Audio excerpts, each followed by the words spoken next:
本日はクロードコードを使って AWS 環境構築の省力化に挑戦する記録について発表していきたいと思います。株式会社スカラーのミニワーカーと申します。よろしくお願いします。本日のアジェンダはこちらの通りになります。はじめに自己紹介です。名前はミニワーカーと申します。所属は株式会社スカラーのビジネスソリューション本部というところになります。最近の興味は AI 駆動開発や AI がどういう世の中を変えていくのかに興味があります。これまでの経歴としては、2018年4月に新卒でエンジニアのキャリアをスタートさせました。メールマガジンの開発、スタートアップ企業の情報を共有するためのシステム、スタートアップ DB の立ち上げなどに従事してきました。2020年9月からは EC サイトの開発運用まで経験しました。今年の2月からスカラーにジョインしています。本日話すことは主に以下の3点です。クロードを使って人事管理アプリを AWS 環境に構築した話。構築する際にどのように人間と AI を住み分けて使ったのか。また、詳細な構築のステップになります。今回構築した AWS の構成図は右の図のようになっております。人事管理アプリはウェブアプリケーションなので、フロントエンド、BFF、API をそれぞれ EKS の同一クラスター上にデプロイし、データベースは RDS と Dynamo をそれぞれ採用しました。API とデータベースの接続の間に ScalaDB を挟んでおり、こちらは何なのかというと、弊社スカラで開発している一種データベースをまたいでアシッドトランザクションを実現するミドルウェアになります。ローカル環境とクラウド環境のデータベースの差異を吸収し、AI が開発する環境と実行する環境の同一性を担保できます。今回開発した人事管理アプリでは、このミドルウェアを利用して開発していきました。そもそも、なぜクロードでインフラ構築をしたのかの説明に入ります。クロードを利用してインフラを立てた理由は、主に以下の2点が挙げられます。私のようなテラフォーム初心者にとって、実装は学習工数コストともに高いが、クロードで補うことでコストを下げることができるという点。人間は構成図作成、動作確認、AI がテラフォーム生成と分業させることで AWS 環境の構築を最速で実現できる点にあります。本勉強会で皆さんに持ち帰ってほしいこととしては以下の3点です。クロードコードの概要、使い方、即実践可能なスキルやルールを作る知識、コード生成前に人間がデザインすべき要素の理解、インフラ領域をスキル化することで、担当者によらず平均的なアウトプットを出せる仕組み作りの方法。これらを持ち帰っていただけると嬉しいです。次に、AI での開発に必須の道具について説明していきます。今回、クロードを使って開発する際に必要な道具は以下の5点です。Claude.md、Rules、Skills、MCP、コンパウンドエンジニアリングがあります。次のスライドから各ツールの詳細を説明していきます。まず最初に Claude.md とは何なのかというと、プロジェクト全体の方針書で、Claude コードを起動したときに常に読み込まれるファイルになります。何を記載するのかというと、どのようなアプリケーションを作っているのかでしたり、使っている技術スタックや参照してほしいドキュメントの場所やリンクを記載しています。Claude.md の作成時のポイントとしては、文章を短く保つことです。長くなりすぎると AI が全部読み込めない重要なルールが埋もれるため、詳細をルール図に切り出すのが良いとされています。右に記載しているのが私がいつも .md に書いている内容なのですが、非常に長いため一部抜粋して説明させていただきますと、記述スタックやプロジェクト構成をツリー形式で記載したり、使用書やコーディング規約のリンクを記載したりしています。個人的に一番重要だと感じているのが、モデル選択ガイドラインになります。クロードで開発する際に、モデルが俳句だったり、オーパスだったり、いくつかあるかと思うんですが、実行するタスクに応じて、例えばドキュメントの自律的な調査だったり、読み込みは俳句でさせる、や意思決定はオーパスやソネットを使うというふうに、クロード .md に記載することで、トークンの使用量の節約になるので、こちらは非常におすすめです。次に、ルールズの説明に入ります。ルールズは何なのかというと、クロード .md の肥大化対策として生まれたファイル群になります。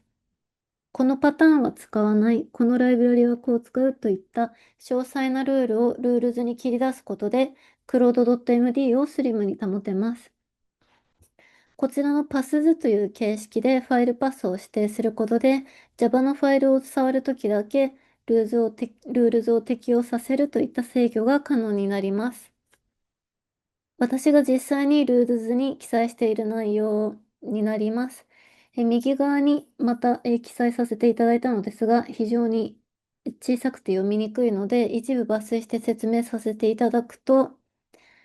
一番上のところにパス図、具体的にはソースすら、リポジトリすら、aster.java と記載することで、リポジトリの実装でのみ呼び出されるように記載しています。基本的なリポジトリの実装方法やエンティティの定義を具体的なソースコードベースで記載することで生成されるコードを統一しています。また、実装してはいけない、アンチパターンのコーディングの例だったり、チェックリストを記載することで、予期せぬソースコードの生成を妨げています。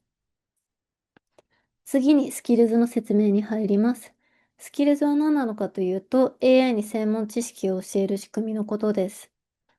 ドットクロードすらスキルズすら任意のスキル名すらスキルドット .md というファイルを生成し、このスキルドット .md というファイルの中で、ネームプロパティに好きなスキル名を記載することでスキルを作成しています。このスキルが呼ばれるタイミングとしては、実装フェーズなどで AI が必要なスキルを自律的に参照して呼び出す方法もあれば、クロードを開いている最中にスラッシュスキル名、ここの、ネームのところで指定したスキル名を直接指定して呼び出すことで明示的に呼び出すこともできます。アトミックデザインのコンポーネント設計など、プロジェクト固有の知識を渡せることが強みになっております。次に MCP の説明に入ります。MCP とは、モデルコンテキストプロトコルの略で、クロードコードを外部ツールと連携させる仕組みのことを MCP と呼びます。以下の3点が私が普段利用していて、皆さんにお勧めしたい MCP の具体例になっておりまして、上からコンテキスト7。こちらはドキュメントをリアルタイムで参照できるツールになっております。これがないと、クロードが自律的に調査するときに、古いドキュメントを参照してしまいます。次にセレナです。コードの構造を解析してくれるツールになります。大きなリポジトリで、このメソッドどこで使われているみたいなことを調べるのが得意です。次にプレイライトです。こちらはブラウザの自動操作ができるツールになっております。補足ですが、おすすめのプラグインを紹介させてください。クロードメムです。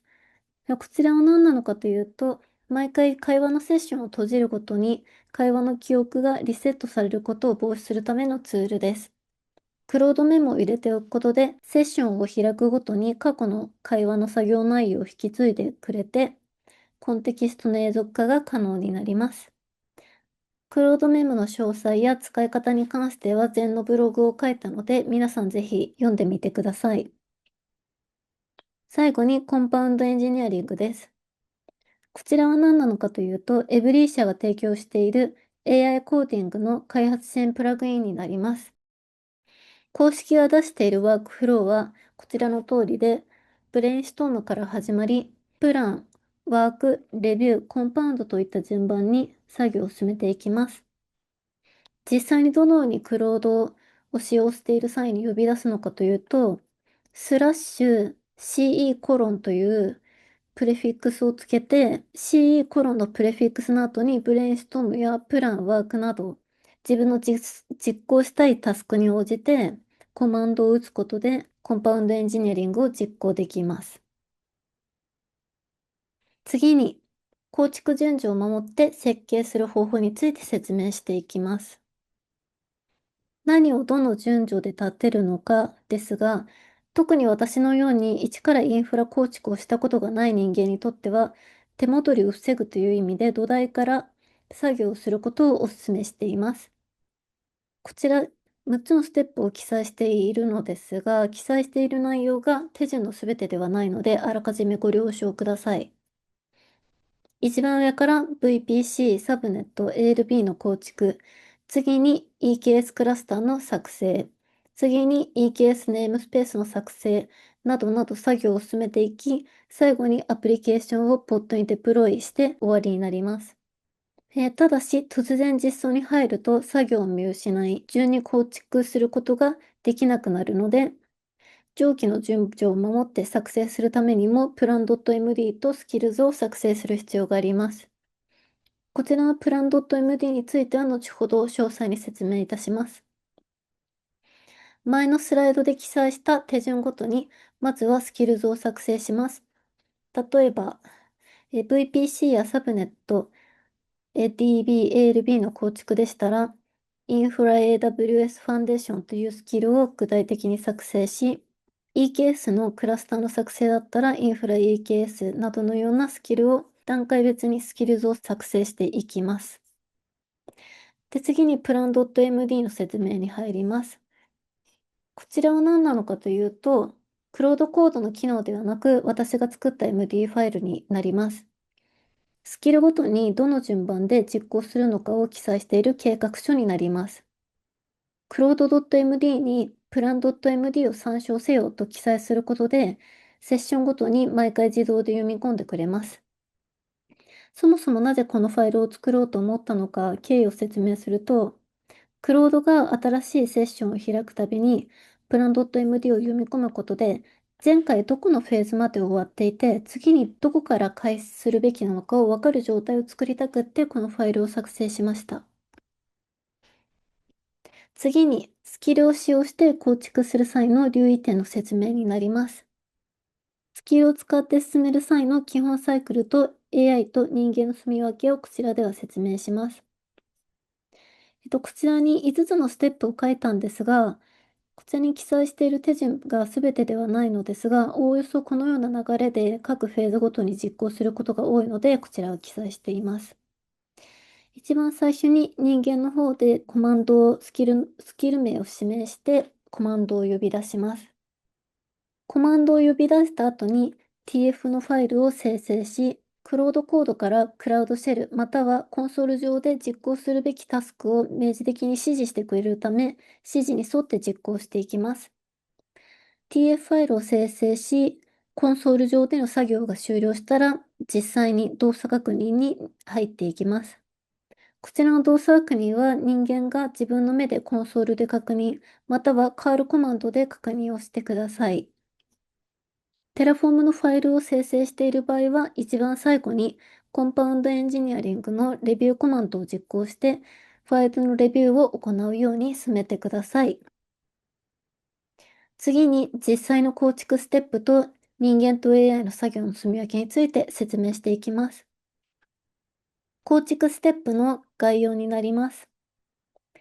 システムによって作成するリソースでしたり、必要な手続きは異なるため、必ずしもこちらに記載した手順とはならないことをあらかじめご了承ください。重要になってくる大きい手順のみを今回は記載しました。次のスライド以降、上記フローに沿って各リソースの手順の説明を行っていきます。